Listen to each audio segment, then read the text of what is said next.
consommateurs réguliers par tranche d'âge. Vous voyez en fait que ce poids des consommateurs réguliers à droite, il est très important, 38% pour les 65 ans et plus. Par contre, quand on va à gauche, les 15-24 ans, vous n'avez plus que 1% des consommateurs réguliers. Donc le phénomène en fait aujourd'hui, c'est quoi? On remplace des consommateurs occasionnels de la génération du baby-boom, qui comportaient un certain nombre qui comportaient un poids significatif des consommateurs réguliers, par des consommateurs occasionnels et très occasionnels, qui ont en fait avec un faible poids des consommateurs réguliers. Troisième point, donc, cette génération Z qui a entre 13 et 27 ans en 2023, eh bien, comment peut-on la caractériser? Qu'est-ce qu'on sait sur cette génération à travers les différentes études, qu'elles soient professionnelles ou recherche? Le premier élément, c'est que cette génération Z, c'est une génération Z mondialisée, qui a des codes culturels communs et qui est hyper connectée. En moyenne, cette génération, elle passe entre 4 et 6 heures par jour sur les réseaux sociaux. C'est considérable. Deuxième point... Et les réseaux sociaux, c'est pas Vivino. Hein. Et les réseaux sociaux, malheureusement, c'est pas Vivino. C'est très souvent Instagram, TikTok, notamment, YouTube, donc des plateformes qui sont couramment utilisées par cette jeune génération. Deuxième point, cette génération Z, elle consomme moins d'alcool, elle est plus au courant des dangers de l'alcool, moins de vin et potentiellement moins de sucre. Par contre, évidemment, ça varie quand c'est moins de vin en général. Une étude en fait faite par Ilazedar aux États-Unis montre que la génération Z, certes, va consommer moins de vin, mais elle consommera plus de vin pétillant et plus de vin rosé. Une autre étude a été faite en Italie, elle montre que cette génération Z, elle consomme moins de vin, mais consommera plus de vin blanc. Donc il faut relativiser ce point. Troisième point, on l'a vu, une concurrence de la bière, plutôt dans la journée, des alcools forts, plutôt dans la soirée, et puis une concurrence en fait des produits qui sont encore des produits de niche, mais qui sont des produits marketés. On peut penser aux hard seltzer, donc, qui ont une faible valeur calorique et un taux d'alcool entre 4 et 6%. Ils sont donc intéressants pour cette génération. Quatrième point sur cette génération Z, on a fait des études récemment sur cette génération. Juste un point, il serait peut-être intéressant que vous nous expliquiez ce que vous mettez derrière hard seltzer, parce qu'il y a beaucoup de gens qui ne sont pas forcément familiers de cette expression. D'accord, donc ici, les hard seltzer, c'est une eau pétillante, aromatisée à base de fruits, avec un niveau d'alcool qui est entre 4 et 6%. Donc ces produits, qui sont à faible valeur calorique, et puis en fait avec un faible taux d'alcool, ils ont connu un grand succès aux États-Unis sur cette génération Z, et puis petit à petit, ils se développent ici en France. C'est quand même en fait un concurrent, indirect évidemment, mais un concurrent. Quatrième point, le vin c'est pour cette génération Z la boisson de l'âge adulte. En fait, la consommation de vin, elle est minoritaire pour cette génération, mais en fait, le vin en fait, est véritablement adopté lorsque les gens se mettent en couple, lorsqu'ils se marient, lorsqu'ils ont un premier enfant. Le problème pour la fille... lorsqu'ils s'emmerdent. Déjà, j'espère pas pour eux. Le problème pour cette génération... J'espère qu'ils ne s'emmerdent pas à partir du moment où ils se marient, quand même. Voilà, surtout à partir du moment où ils achètent du vin, c'est surtout ça le problème. Le problème, en fait, c'est que le fait d'avoir un enfant aujourd'hui, c'est de plus en plus tard. En 2018, c'était 28 ans, maintenant c'est 31 ans, et pour Paris, c'est 33 ans. Donc la consommation, le vin devient plus central, mais de plus en plus tardivement. Le cinquième point, c'est bien que cette génération Z, elle est particulièrement sensible aux problèmes d'environnement et de réchauffement climatique, et souvent elle s'engage de manière militante dans ces combats. Sixièmement, en fait, c'est un point important, cette génération, elle consomme moins en moins de viande. Il y a 30% en fait de cette génération qui se dit flexitarien. Flexitarien, qu'est-ce que ça veut dire? C'est qu'on va limiter de manière assez drastique sa consommation de viande, tout en faisant de notables exceptions. Alors, face à la description de cette génération, que peut faire la filière vin? Qu'est-ce que vous pouvez faire? Quelles sont les opportunités à saisir? Et puis, les défis à relever. Alors ici, je vais faire un certain nombre de recommandations. Cette recommandation, c'est plutôt des suggestions. Elles sont basées soit sur des articles professionnels, soit sur des articles de recherche, soit sur des avis en fait de porte-parole dans l'univers du vin. Premier élément, quelle stratégie en fait pour l'univers du vin? Il y a 3 axes. Premièrement, en fait, il faut, c'est mon avis, conserver en fait et maintenir une stratégie marketing de l'offre qui est basée aujourd'hui sur les AOC, AOP, les IGP. Pourquoi? Parce que la génération du baby boom, elle est particulièrement sensible à cette offre réglementaire classique AOC, AOP, IGP, voilà. Et la génération du baby boom, c'est encore les 3/4 des volumes. Donc ça, c'est un point important, c'est ce que disait en fait un panéliste, il dit, dans la filière vin, il faut au moins sécuriser les volumes sur cet axe, c'est-à-dire en fait un marketing de l'offre. Par contre, parallèlement à ça, ce qu'on peut peut-être reprocher à la filière, c'est de ne pas avoir totalement écouté en fait le consommateur.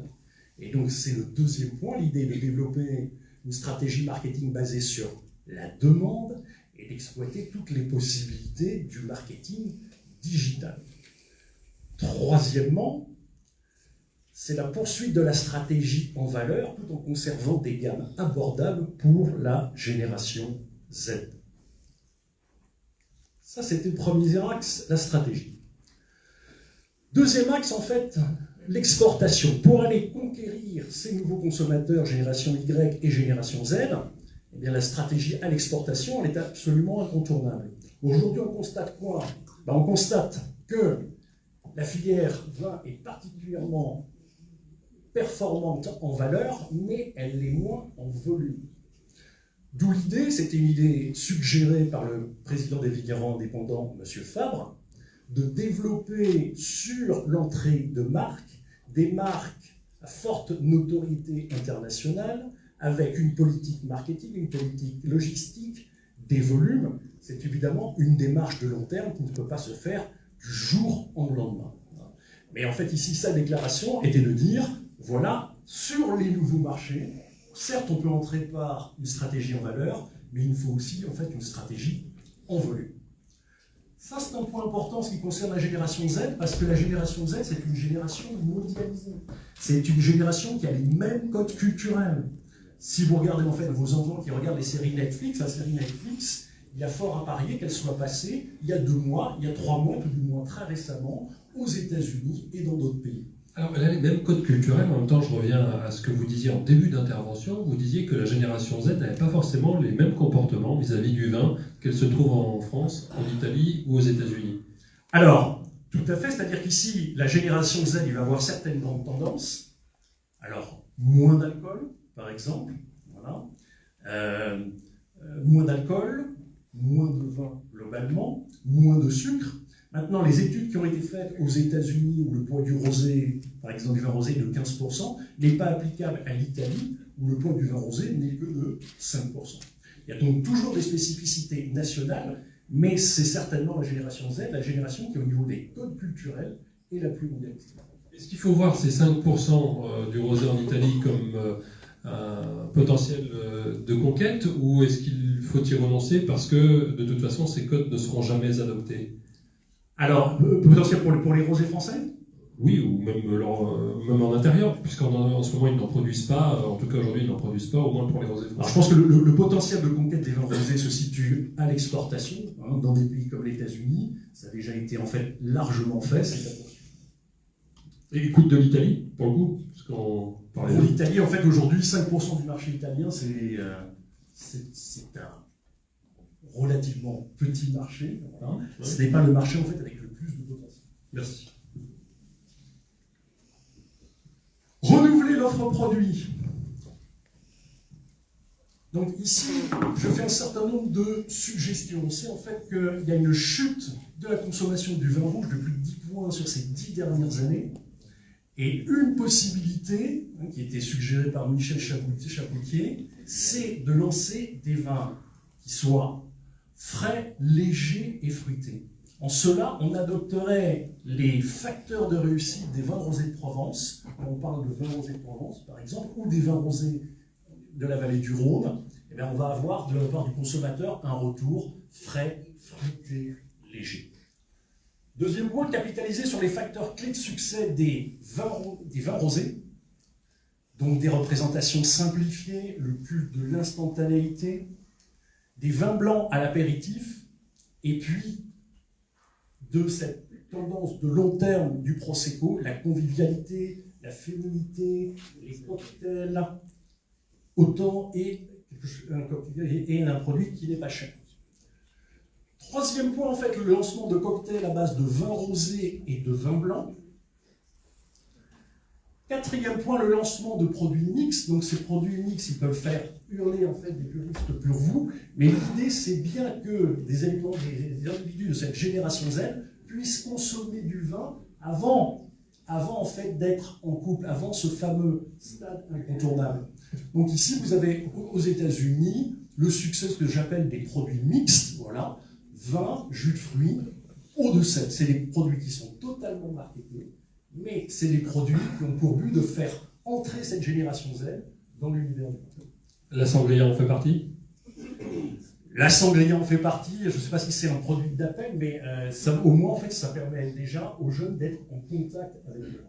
Je précise juste un truc, c'est la sangria, comme ça, j'ai entendu sourire dans la salle, mais l'Espagne consomme beaucoup de vin. Ouais. Aux États-Unis, il y a une population latino-américaine, comme on l'appelle, ou latino tout simplement, qui va bientôt devenir majoritaire dans ce pays, et c'est déjà le cas dans certains États du Sud. C'est une question qui peut prêter à sourire, mais en même temps, je la maintiens. Ça permet de revenir, je dirais, en fait, au marketing des cocktails. Aujourd'hui, il y a des sangrias à base de vin rouge, il y a des sangrias à base de vin blanc, il y a des sangrias à base de vin rosé. Voilà, donc en fait, ici, pour moi, c'est un des produits d'appel pour faire entrer cette génération dans le vin. Dernier point, on a vu que cette nouvelle génération, ces 13-27 ans, ils consomment moins de viande. On a vu en fait que 30% de cette génération limitait aujourd'hui sa consommation de viande. Mais si on va plus loin dans l'étude Diploméo qui a été faite, il y a jusqu'à 60% de cette génération qui envisage de ne plus consommer de viande. Donc ça a un impact évidemment en fait sur l'achat et la consommation de vin. Donc il y a le CNIL qui avait travaillé il y a quelques années sur une hypothèse d'associer vin non plus avec la viande, mais vin avec, par exemple, des légumes secs. On peut étendre cette recommandation en disant qu'il serait bien en fait de suggérer des associations entre vin et légumes secs, vin et légumes, vin et féculents. On observe la consommation quotidienne, par exemple, de nos étudiants. Du Business School, c'est à peu près 12 000 étudiants. Là, on voit en fait qu'ils consomment des pâtes, des salades, du riz dans une alimentation quotidienne. Voilà pour l'offre produit. Quatrième point, en fait, le lancement de vin avec un moindre degré d'alcool ou sans alcool. Un point important, c'est de voir aujourd'hui que le poids des vins sans alcool, mais c'est certainement de le voir de manière globale. Aujourd'hui, il y a des spiritueux sans alcool, il y a des bières sans alcool, et puis le poids du sans alcool, en fait, pour la bière, atteint 5% du marché, ce qui est considérable. C'est moins d'1% en fait pour le vin en France. Donc là, il y a des opportunités en fait de développement, soit avec un vin avec un moindre degré d'alcool. Et dans les premières études que moi j'ai pu mener, on voit qu'il y a un peu une segmentation entre la génération du baby boom qui souhaite conserver les degrés d'alcool existants, et puis une génération Z et Y, donc les plus jeunes générations, qui souhaitent avoir consommé des vins à 6, 7, 8 degrés, 9 degrés. Et puis en fait, il y a le vin sans alcool, c'est-à-dire pour l'essentiel, le vin désalcoolisé.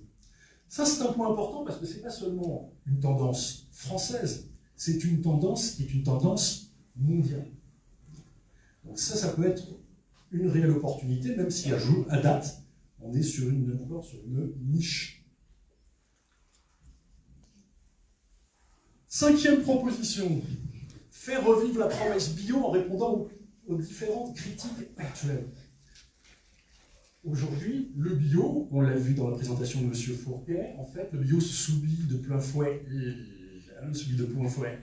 l'inflation. Ça, c'est un premier point. Donc, ceci explique à court terme, au moins, qu'il y ait un arrêt, en fait, sur le développement de ce segment bio. Ce qu'on voit, en fait, à travers différents entretiens menés sur la génération Z, c'est, ce que nous met en avant cette jeune génération, c'est l'importance du local. Et ce qu'il nous dit, c'est qu'il serait bien en fait de mettre en avant à la fois le bio et le local. Donc ça, c'est un point en fait important. Le bio, je pense qu'il a encore du potentiel en fait sur le long terme, à la fois en France et à l'exportation, mais il faut rassurer en fait de cette génération. Alors sur le prix, tout dépend en fait du temps que durera l'inflation, mais au moins sur la dimension locale du bio, c'est un point particulièrement important.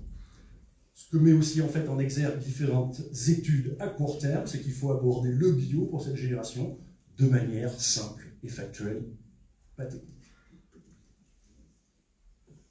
Les bouteilles et étiquettes. Donc là, je reprends en fait l'étude qui a été menée par une autre appellation, mais aussi différentes études. Alors, quand on interviewe en fait les individus de la génération Z, qu'est-ce qu'ils disent? Eh bien, ils disent en fait qu'il faut privilégier le format demi-bouteille. Donc ça, c'est un point important, hein, quand on parle de réduction de consommation d'alcool ou de vin, le fait de privilégier cette demi-bouteille. Il y a quand même en fait un besoin de réassurance, c'est-à-dire que la bouteille de verre avec son bouchon font partie toujours des incontournables. On sait aussi qu'il y a en fait un rejet du format canette en France, mais tout dépend des couleurs. On sait qu'il y a un beaucoup plus grand succès en fait du format canette à l'international, notamment aux États-Unis. Donc vous avez ici sur cet écran en fait un exemple d'un format canette de vin rosé qui a été développé par le groupe Boissin. Enfin, dans les éléments... Qui a mis en canette à Beaucaire, si je ne dis pas de bêtises. Dernier élément, en fait, ce que demande en fait, cette génération, c'est d'avoir évidemment des étiquettes avec en exemple des plats du quotidien. Les plats qui sont mis en exergue, ce n'est pas forcément, on l'a vu, des plats à base de viande, mais il faut qu'il y ait une mention des arômes et dans le langage du quotidien. Qui dit étiquette dit évidemment QR code. Je ne suis pas sûr qu'aujourd'hui, que tous les domaines, forcément, aient un QR code sur leur étiquette.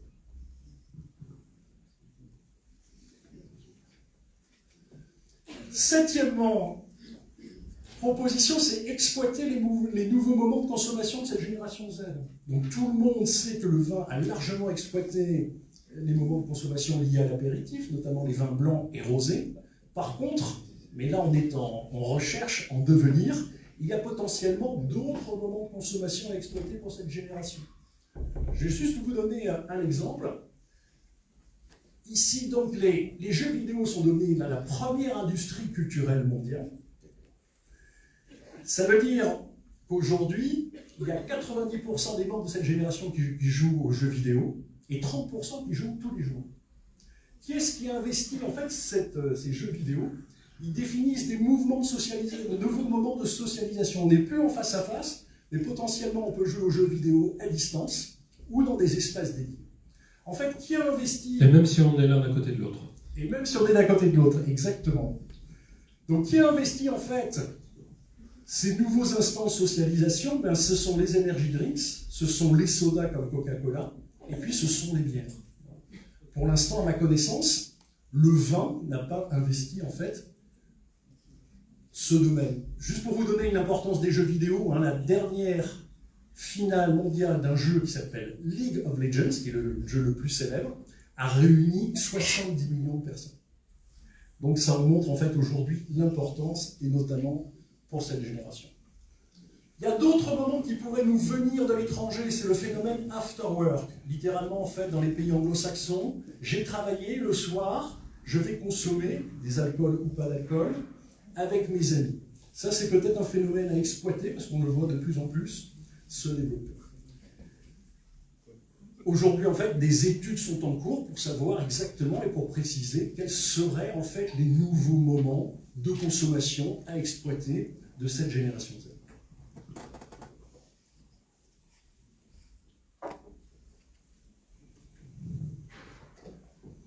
Le no-tourisme.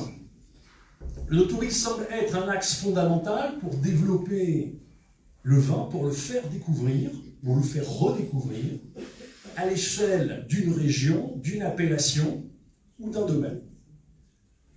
Il est en effet possible d'associer tout simplement l'amour du vin à des activités de loisirs. La question c'est est-ce qu'en fait, à travers le no-tourisme, on va pouvoir attirer des gens de cette génération Z? Donc de nombreux exemples montrent Ici, vous avez l'exemple d'un grand cru classé de Sauterne.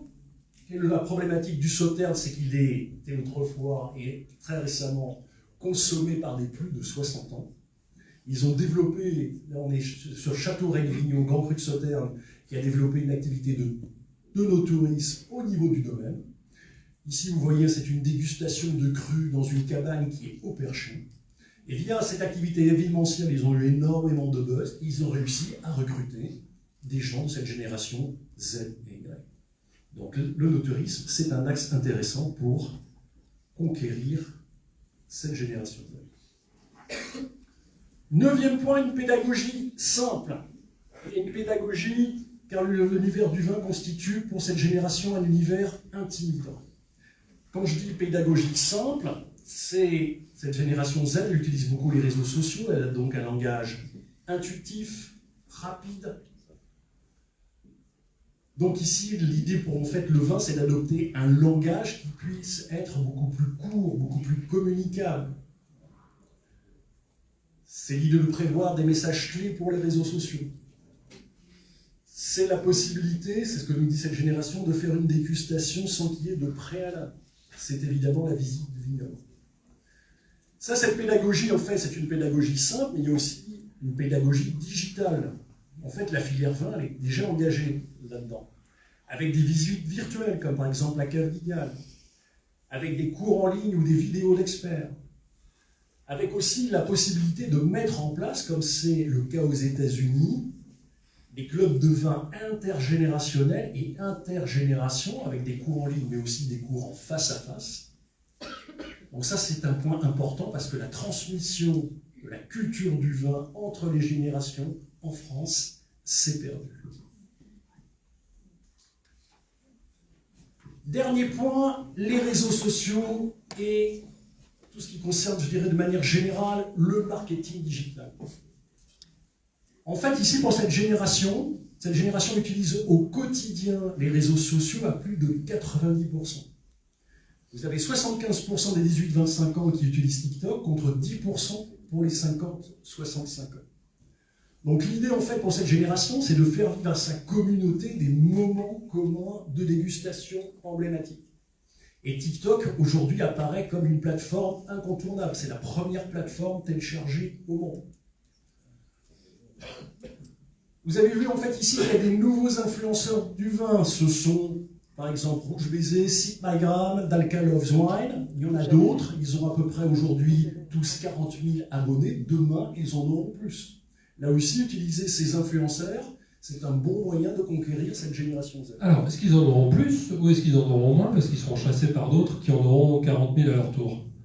Alors ici, aujourd'hui, ce qu'on peut prévoir, d'abord, je pense qu'il y a un grand potentiel de développement en fait sur ces marchés, si on considère ça comme un marché.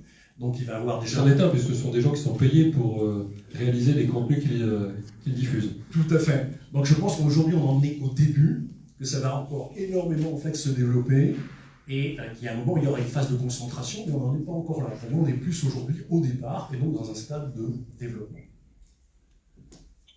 Troisièmement, en fait, la digitalisation des métiers. Alors quand on dit digitalisation des métiers, vous avez tous vu ce qu'a pu réaliser Émile Commens en tant que, je dirais, vigneron digital. Voilà. Aujourd'hui, il est suivi sur TikTok par plus de 500 000 personnes. C'est réellement en fait une performance. Alors, est-ce que c'est une exception? Quand on regarde en fait d'autres paysages à l'étranger comme aux États-Unis, on voit qu'il y a des vignerons, par exemple comme Monsieur Wagner en Californie, qui sur TikTok a 250 000 abonnés. Donc on peut animer son domaine à travers TikTok. Et puis, dernier point, on voit que ici, de plus en plus de sommeliers comme Paul Luquin en Provence utilisent TikTok afin de se faire connaître, afin de faire connaître des associations des vins. Et aujourd'hui, on peut dire qu'on va vers, très progressivement évidemment, une digitalisation des métiers. Là aussi, on peut accueillir un nouveau public et être attractif pour cette génération Z.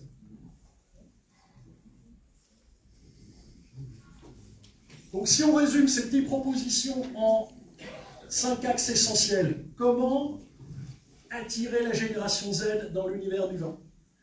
Tout d'abord, développer, en complément évidemment du marketing de l'offre existante sur les AOC et les IGP, un marketing de la demande et un marketing digital. Donc on a vu en fait toute la gamme, réseaux sociaux, influenceurs, digitalisation des métiers du vin, évidemment en termes de communication. Le deuxième axe, c'est bien en fait sur la stratégie export, à côté des stratégies valeurs où la filière est particulièrement importante, la possibilité de développer en entrée de gamme des grosses marques à vocation marketing avec d'importants volumes pour conquérir de nouveaux marchés en complément. Donc cette génération Z qui est internationale, on peut aller la chercher à l'export. Vous êtes en train de dire qu'il faut, dans cette stratégie, que des personnes qui, aujourd'hui, font du vin en tant que vignerons indépendants acceptent pour mieux valoriser ou pour voir une pérennité de valorisation de leur production, vendre au négoce? Oui, en fait, surtout ce que je veux dire, c'est qu'à côté en fait, d'un marketing classique de l'offre avec AOC et IGP, il y a possibilité, hors AOC et IGP, de construire en fait des marques de grande consommation qui vont permettre de toucher cette génération et de les attirer dans l'univers de l'agriculture. Troisième axe, renouveler l'offre produit. Donc sur les rouges, c'est une suggestion de lancer en fait des rouges frais et fruités. La génération Z, elle est particulièrement sensible au dynamisme des vins blancs et des vins rosés. Le lancement de vins avec un moindre alcool ou sans alcool. Le fait de redécouvrir le bio, notamment en fait en associant bio et local. L'utilisation du format de bibouteille et puis d'une étiquette avec un QR code. Quatrièmement, développer le no-tourisme. Et puis cinquièmement, développer une pédagogie axée sur la simplicité. On est vraiment pour cette génération sur l'emploi d'un langage simplifié sur les réseaux sociaux.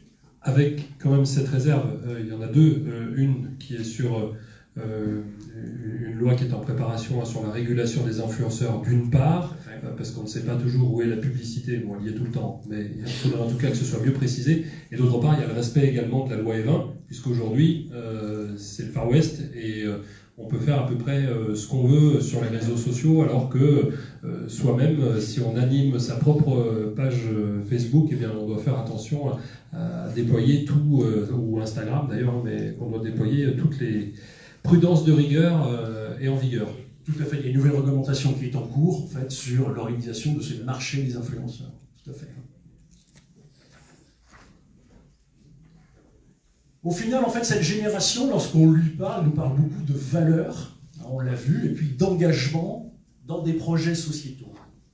Et là, je dirais, c'est porteur d'espoir pour la filière vin. Pourquoi? Parce que, tout d'abord, le vin, c'est un produit local, enraciné dans les territoires, français, de qualité.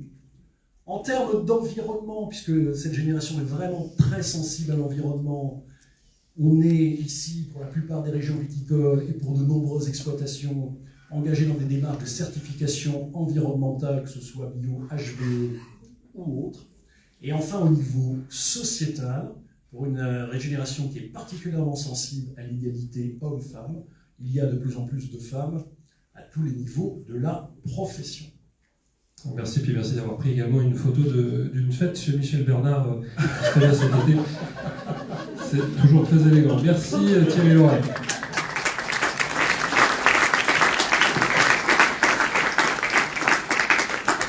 Venez chez Michel, on rigole. Est-ce qu'on a une question pour Thierry Loret? Pas encore, nous sommes à venir. Vous avez parlé tout à l'heure d'associations vins et légumineuses. Oui. Est-ce que vous avez des exemples de domaines, d'appellations qui auraient réussi à faire passer ce message de bonne et juste association entre légumineuses et vins? Alors, à ma connaissance, il n'y a pas de région qui se soit engagée dans cette voie. Par contre, le fait que des régions ou des interprofessions puissent s'y engager à l'avenir me paraît absolument incontournable. Quand on a une génération qui dit qu'à 30%, elle limite sa consommation de viande, se déclare flexitarienne. Quand il y a 60% de cette génération qui dit qu'elle envisage dans les années qui viennent une consommation sans viande, ça passe pour faire perdurer le vin sur le très long terme, à la mise en exergue d'associations hors viande. Donc, vin et légumineuses, vin et légumes, vin et féculents. On a aussi parlé un temps, il y a 2-3 ans, beaucoup de vin vegan. Est-ce qu'il y a vraiment un marché pour ça, ou est-ce que c'est au pied de Sansonnet, c'est pour ceux qui veulent bien s'ennuyer à le faire? Alors aujourd'hui, en fait, ici, le vin vegan, c'est une petite niche, mais une petite niche mondiale. Donc ici, on peut aborder en fait ce marché qu'avec la volonté de développer une stratégie de niche. Ce sont des petits volumes. Merci. Est-ce que nous avons une question? Thierry Loret, oui, ici. Bonjour, je suis le président de coopérative Clovalis Ascendity. Je voulais revenir sur la problématique du bio. Vous avez évoqué que le bio, effectivement, les consommateurs se rapprochent du local. Comment on peut envisager de l'exportation avec du vin bio? Avec les haricots kényans, comme disait tout à l'heure Jérôme Fourquet.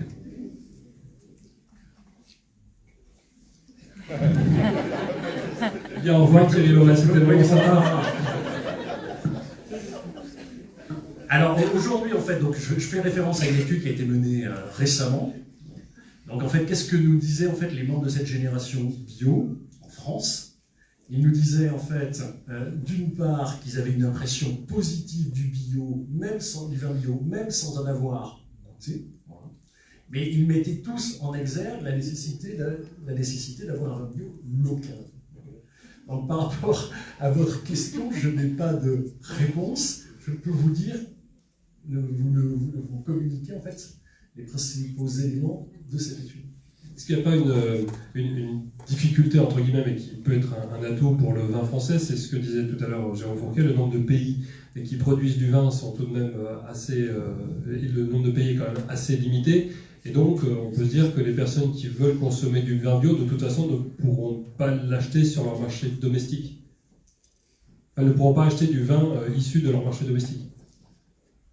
Alors, en fait, ici, si on regarde en fait la situation du vin bio en France, donc le vin bio en fait en France, c'est à peu près 1 milliard de ventes, mais c'est à peu près en fait plus de 500 millions à l'exportation, avec un très fort développement ces 2 dernières années, plus 60% sur 2 ans.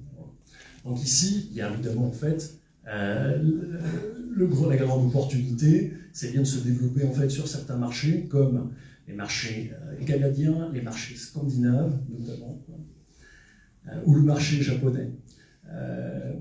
Donc, il y a en fait cette possibilité qui a été rendue d'autant plus possible qu'aujourd'hui, il est possible, du fait de l'augmentation des volumes bio en France, de répondre en fait à des monopoles d'État, que ce soit par exemple en Suède ou au Canada.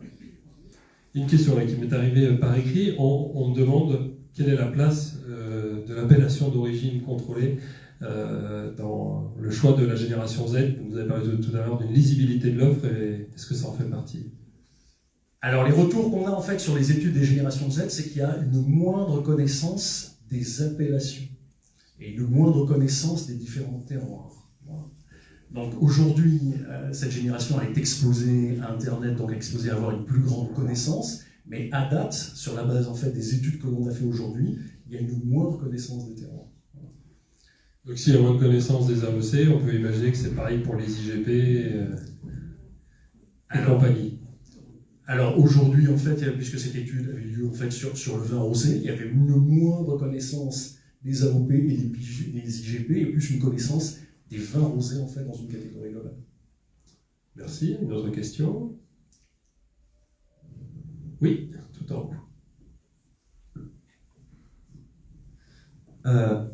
Léon Ravoire, alternant en service marketing de la cave de Silla à Apt.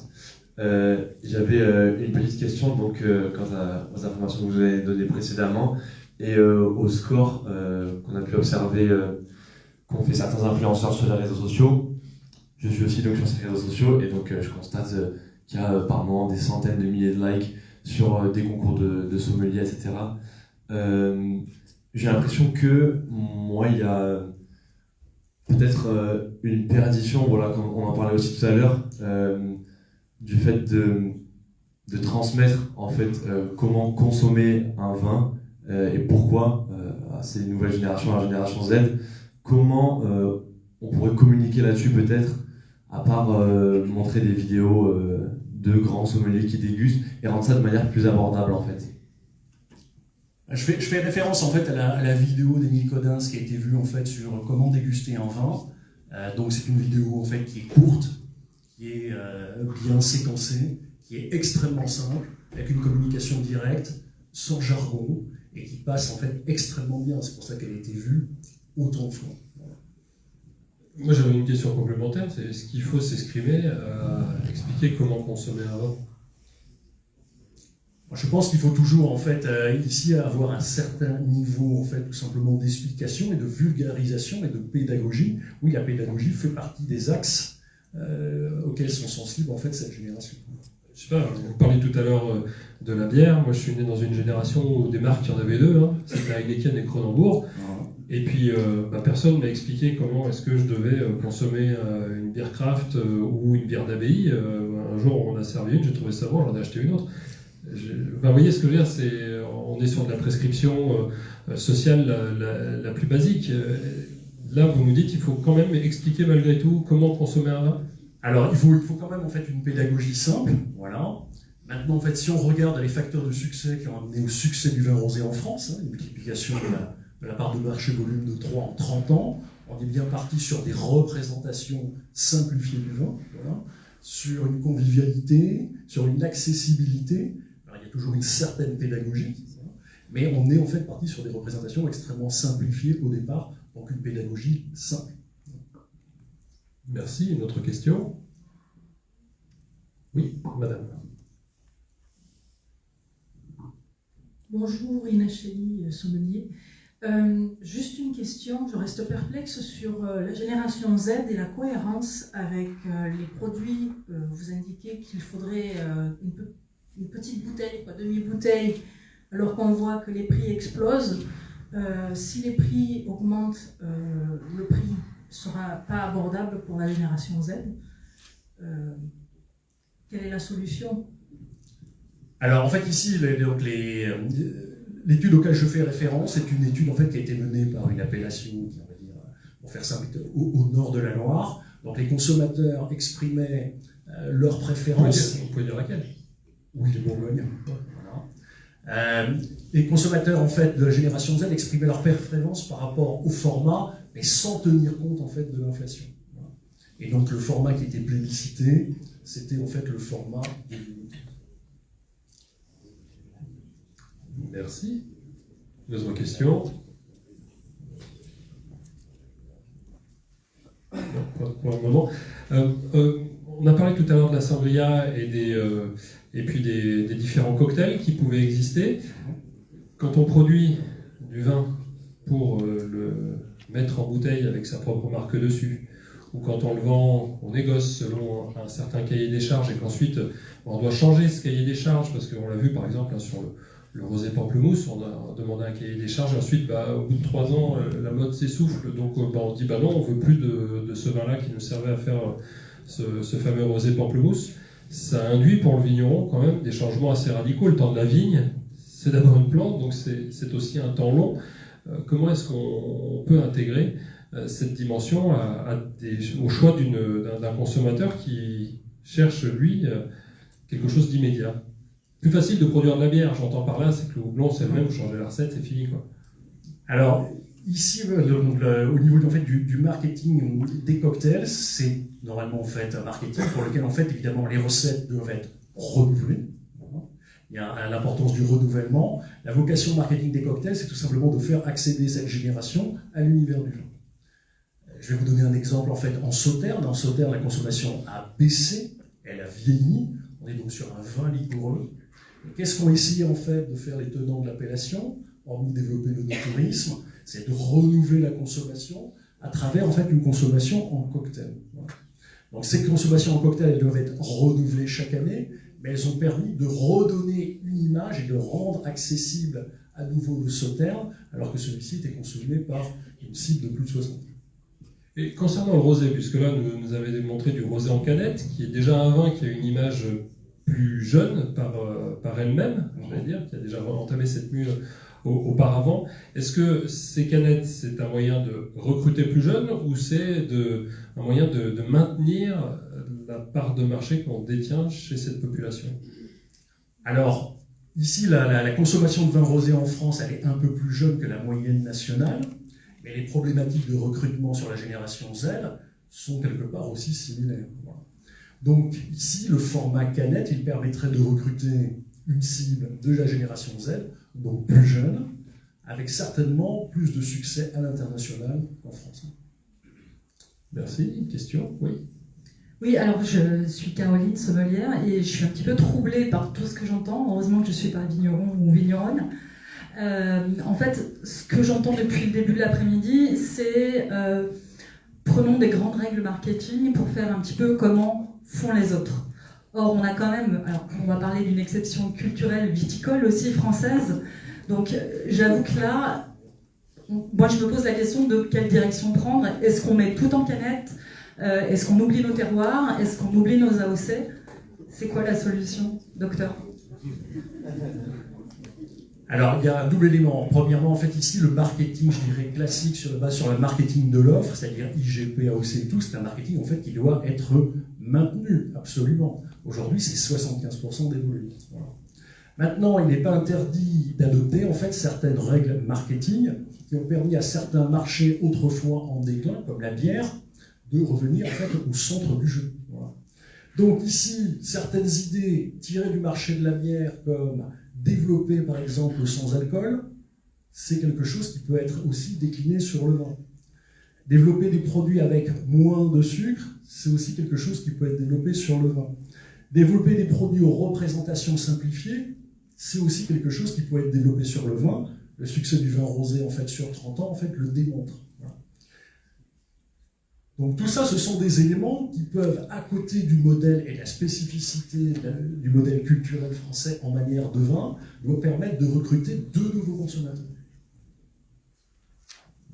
Merci. On a le temps pour une dernière question à Thierry Loret. Oui. Ce n'est pas une question. C'est une réponse. Ma casquette, parce que j'ai aussi la casquette de président du pôle no-tourisme au niveau national. Donc je vous remercie, M. Loret, d'avoir indiqué le no-tourisme comme étant un des facteurs de redressement, un facteur de soutien à la viticulture. Et vous avez totalement raison. Et je voulais juste préciser, alerter tous nos amis, il ne faut pas se tromper quand on se lance dans le no-tourisme. Si on fait de no-tourisme, si on inscrit cette démarche de no-tourisme sur la ligne promotion, alors on a raison et on ne prendra aucun risque. Mais c'est une vraie promotion et il faut la faire.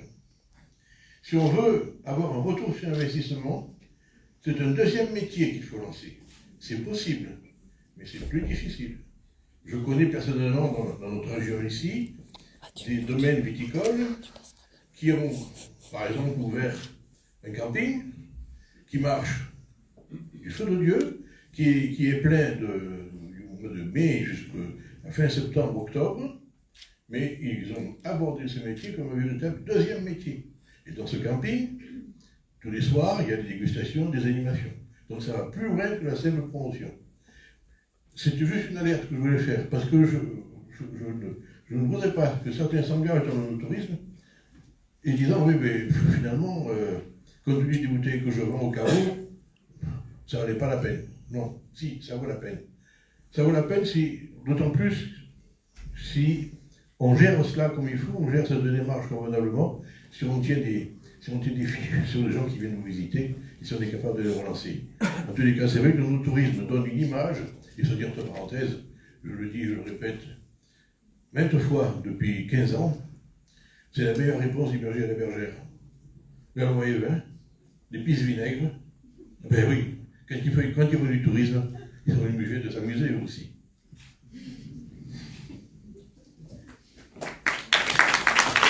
Merci, Michel. Vous n'avez plus rien à dire, là, du coup. Vous n'avez plus rien à dire, du coup. Merci, Thierry Loret. Merci, je rappelle que vous êtes donc enseignant-chercheur à Collège de Ski à Bordeaux. On va passer à